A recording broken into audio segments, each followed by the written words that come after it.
Hi friends, எல்லாருக்கும் வணக்கம். எல்லாரும் எப்படி இருக்கீங்க? இந்த வீடியோல நம்ம பார்க்க போறது பார்த்தீங்கன்னா, லாஸ்ட் டைமா வந்து ஒன் டைம் இன்வெஸ்ட்மெண்ட் பத்தி நான் போட்டிருந்தேன். ஸோ அதில நெறைய பேர் வந்து டவுட்ஸ் நெறைய கேட்டிருக்கீங்க. ஸோ நான் எல்லாத்துக்கும் முடிஞ்ச வரைக்கும் ரிப்ளை பண்றேன். இருந்தாலும் டவுட்ஸ் நெறைய அடிக்கடி வர்றதால, இத ஒரு வீடியோவா எடுத்து போட்டுறலாம் அப்படின்னு சொல்லிட்டு தான் நான் போட்டிருக்கேன். நெறைய பேருக்கு இது வந்து கேஷ் இன்வெஸ்ட் பண்ணலாமா? கூடாதான்னு சொல்லிட்டு டவுட் இருக்கு. அண்ட் வந்து பார்த்தீங்கன்னா, எப்படி வந்து ரேட் வரவு வைப்பாங்க? அதாவது கிராம்ஸ்ல வைப்பாங்களா? அண்ட் வந்து பார்த்தீங்கன்னா, உங்களுக்கு அந்நிய ரேட்ல வந்து எடுத்துக்கணுமாங்கிற டவுட் நெறையா இருக்கு. ஸோ பியூரிட்டி வைஸும் நெறையா டவுட் இருக்கு. லலிதால வாங்குற ஜுவல்லரி வந்து பியூரிட்டியா இருக்குமா? எப்படி இருக்கும்? அப்படின்னு கூட கேட்குறீங்க. இதே மாரி ஸ்கீம் வந்து பார்த்தீங்கன்னா, ஜிஆர்டிலும் இருக்கு. அதுக்கும் வேஸ்டேஜ் இவ்வளோவான்னு கேட்குறீங்க. ஸோ உங்களோட எல்லா டவுட்ஸ்க்கும் இந்த வீடியோல வந்து நான் கிளியர் பண்ணியிருக்கேன். இந்த ஸ்கீம் யார் யார் நீங்க போடணும்னு நினைக்கிறீங்களோ உங்களுக்கு கண்டிப்பா வந்து இந்த டீட்டெயில்ஸ் வந்து பெனிஃபிட்டா இருக்கும். ஸோ வந்து பார்த்தீங்கன்னா, இந்த ஸ்கீம்ல உங்களுக்கு ஓல்டு கோல்டு இல்லைன்னா கேஷ் இன்வெஸ்ட்மெண்ட் எது ப்ராஃபிட்டுங்கிறதும் நான் உங்களுக்கு எக்ஸ்பிளைன் பண்ண போறேன். நான் வந்து பார்த்தீங்கன்னா, லலிதா ஜுவல்லரியில தான் ஒன் டைம் இன்வெஸ்ட்மெண்ட் ஸ்கீம் வந்து டெபாசிட் பண்ணியிருக்கேன். லலிதாவை தவிர இந்த ஸ்கீம் எங்கெல்லாம் இருக்குன்னா, ஜிஆர்டி, மலபார், தங்கமயில், பீமா இதை தவிர வேற எங்க இருக்குன்னு எனக்கு தெரியல. இந்த ஷாப்ஸ்லாம் ஆனால் கண்டிப்பா இருக்கு. ஜிஆர்டி, மலபார், தங்கமயில், பீமா இதெல்லாம் உங்களுக்கு வந்து ஃபுல் வேஸ்டேஜ் கிடையாது. ஸோ ஜிஆர்டியில் உங்களுக்கு அப் டு 18%ல 50% தான். அதாவது இப்போ நீங்கள் ஒரு 18% நகையை சூஸ் பண்ணீங்கன்னா 90% வந்து கம்பெனி பே பண்ணும், 9% வந்து நம்ம பே பண்ணுற மாதிரி இருக்கும். மலபாரில் உங்களுக்கு அப் டு 18% வரைக்கும் வேஸ்டேஜ் இல்லை. தங்கமயில் 75% வரைக்கும் இல்லை. அண்ட் பீமால வந்து எனக்கு வேஸ்டேஜ் ஆஃபர்ஸ் வந்து சரியா தெரியல. ஏகேல பார்த்தீங்கன்னா உங்களுக்கு லலிதால எப்படி வந்து வேஸ்டேஜே இல்லையோ அதே மாதிரி ஏகே ஜுவல்லரியிலும் உங்களுக்கு வேஸ்டேஜ் வந்து கிடையாது. ஸோ நான் ஏன் லலிதால சூஸ் பண்ணேன்னா, உங்களுக்கு 11 மந்த் வெயிட் பண்ணியும் சுத்தமான வேஸ்டேஜ் இல்லாம சில கடைகள்ல இருக்கு. இதுல பார்த்தீங்கன்னா உங்களுக்கு 100% வேஸ்டேஜே இல்லை. ஜுவல் கலெக்ஷன்லாம் நான் பார்த்துட்டு அதுக்கப்புறம் தான் வந்து டெபாசிட் பண்ணியிருந்தேன்.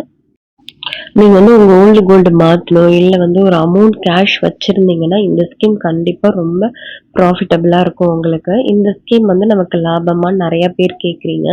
பிகாஸ் வந்து ஒரு 11 மந்த் நம்மளோட ஓல்டு கோல்டு இல்லைன்னா வந்து பணம் அவங்க கிட்ட தான் டெபாசிட் ஆகி இருக்க போகுது.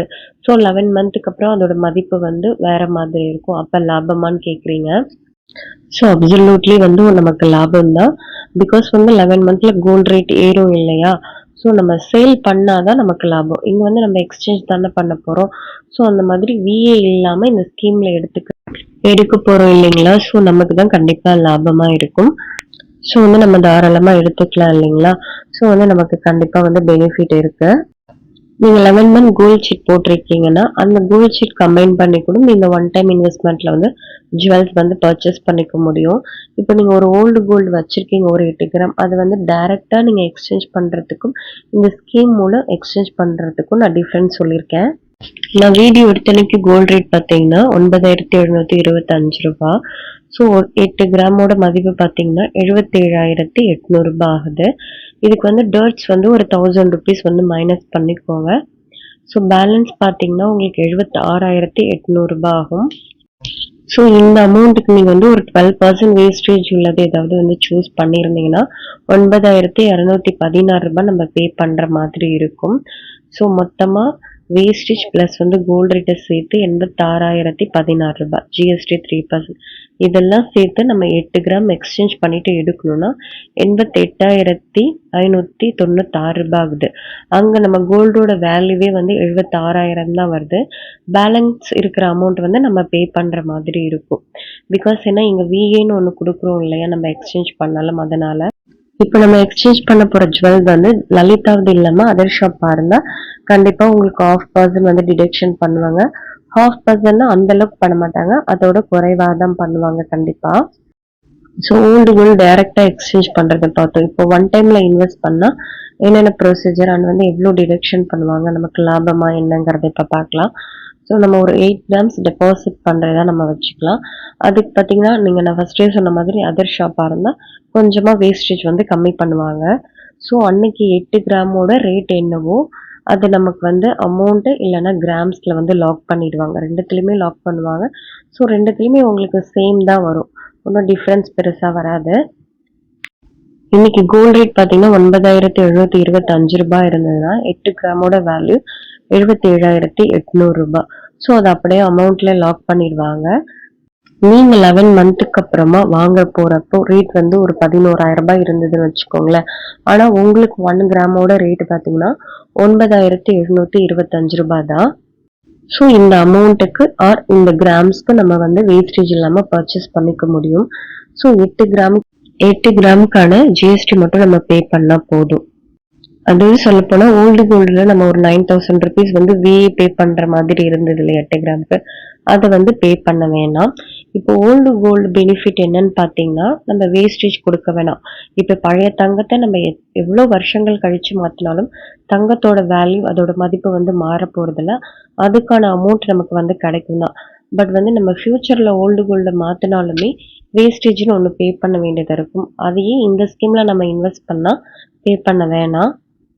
ஸோ வந்து நம்ம கன்ஃபியூஸ் பண்ணிக்காதீங்க.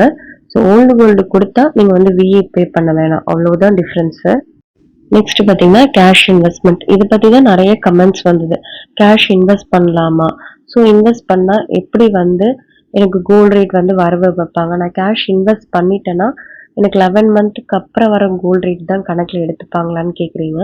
ஸோ சொல்ல போனா ஒன் டைம் இன்வெஸ்ட்மெண்ட்ல ரியல் பெனிஃபிட்டே இந்த கேஷ் இன்வெஸ்ட்மெண்ட் தான். இப்போ வந்து அமௌண்ட் இன்வெஸ்ட்மெண்ட் பத்தி நான் சொல்றேன். உங்ககிட்ட ஒரு 1,00,000 ரூபாய் இருந்தது, அது ஜுவல்லரி வாங்கணும்னு நீங்க நினைக்கிறீங்க. ஸோ வேஸ்டேஜ் கம்மியா இருக்கலாம், இல்லை வேஸ்டேஜே பே பண்ண வேணாம் நீங்க நினைச்சீங்கன்னா இந்த மாதிரி இன்வெஸ்ட்மெண்ட்ல வந்து இன்வெஸ்ட் பண்ணிடுங்க. இந்த ஸ்கீம்ல வந்து பாத்தீங்கன்னா அமௌண்ட்டா நீங்க 1 லேக் இன்வெஸ்ட் பண்றீங்கன்னா இன்னைக்கு கோல்ட் ரேட் என்னவோ பொறுத்து அதை கிராம்ஸ்ல லாக் பண்ணிடுவாங்க. இப்போ வந்து 9,725 ரூபாய் அந்த ரேட்ல வந்து நமக்கு லாக் பண்ணி வச்சிருவாங்க. ஸோ கிட்டத்தட்ட நமக்கு வந்து 10 கிராம் வந்து ஆட் ஆயிடும். ஸோ 11 மந்த்துக்கு அப்புறம் இதுக்கு நீங்க வந்து விஏ இல்லாம உங்களால பர்ச்சேஸ் பண்ணிக்க முடியும். ஸோ ஸோ இதுல நீங்க என்ன லாபம்னு கேட்டீங்கன்னா உங்களுக்கு 11 மாசத்துக்கு அப்புறமா ஸோ ஒரு 11,000 ஒரு கிராம் தங்க விலை வித்ததுன்னா நீங்க இன்னைக்கு லாக் பண்ணிருக்கிற ஒரு கிராமோட பிரைஸ் பாத்தீங்கன்னா 9,725 ரூபாய். ஸோ நம்ம அமௌண்ட்டுக்கு அமௌண்ட்டும் மிச்சம் அண்ட் வந்து விஏவும் நம்ம பே பண்ணாம நகை எடுத்துக்க முடியும். ஸோ 10 கிராம் எனக்கு இருக்கு, நான் இன்னும் 2 கிராம் மேல போட்டு வாங்கணும்னு நீங்க நினைக்கிறீங்கன்னா ஸோ பேலன்ஸ் உள்ள 2 கிராம்ஸ்க்கு வந்து என்ன நீங்க விஏ வந்து செலக்ட் பண்ண போறீங்களோ அது பிளஸ் வந்து ஜிஎஸ்டி பே பண்ற மாதிரி இருக்கும். இல்ல 10 கிராம்லயே நான் வந்து 2 விதமான பொருள் வாங்கணும்னு நினைக்கிறீங்கன்னா கூட 5 கிராம்ல ஏதாவது ஒரு ரிங் எடுக்கிறீங்கன்னா கூட எடுத்துக்கலாம். இல்ல ஒரு 5 கிராம்ஸ்ல இயரிங்ஸ் எடுத்துக்கிறதுனாலும் நம்ம எடுத்துக்கலாம். ரெண்டுத்துக்குமே நம்ம வந்து விஏ பே பண்ண தேவை கிடையாது. அண்ட் நான் ஃபர்ஸ்டே சொன்ன மாதிரி கோல்ட் ஷீட்டும் இதுல வந்து நீங்க கம்பைன் பண்ணி எடுத்துருக்கலாம் போட்டிருந்தீங்கன்னா. ஸோ இதுதான் இந்த ஸ்கீமோட ஓல்டு கோல்டு அண்ட் வந்து கேஷ் இன்வெஸ்ட்மெண்ட் ரெண்டுத்துக்குமான எக்ஸ்பிளனேஷன் நான் கொடுத்துருக்கேன். ஏதாவது டவுட்ஸ் இருந்தா கண்டிப்பா கேளுங்க. இப்போ இருக்கிற ரேட்டுக்கு நம்ம நேரடியா வந்து ஓல்டு கோல்டு மாத்தினாலுமே கையில வந்து இன்னொரு 1 கிராமுக்கான அமௌண்ட் கண்டிப்பா தேவைப்படும். இந்த ஸ்கீம் அந்த மாதிரி யூஸ் பண்ணிக்கிட்டீங்கன்னா அமௌண்ட்டை கண்டிப்பா மிச்சப்படுத்த முடியும்.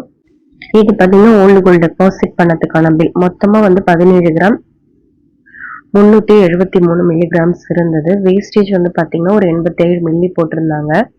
மொத்தமா எனக்கு பாத்தீங்கன்னா 1,60,000 ரூபாய்க்கு வந்து அன்னைக்கு கோல்ட் ரேட் மாதிரி வந்து லாக் பண்ணியிருந்தாங்க. நம்ம ஒன் டைம் இன்வெஸ்ட்மெண்ட் பண்ணதுக்கான இந்த மாதிரி ஒரு பாண்ட் ஒன்று கொடுத்துருவாங்க.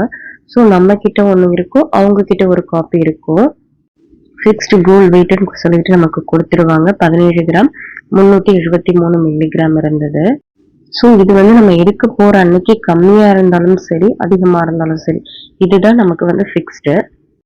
பட் வந்து ஜிஆர்டில கொஞ்சம் வந்து சேஞ்சஸா இருக்கும். நீங்க வந்து ஃபியூச்சர்ல உங்களுக்கு கோல்ட் ரேட் கம்மியா இருந்தா கூட அந்த ரேட்ல எடுத்துக்கலாம்னு சொல்லியிருந்தாங்க.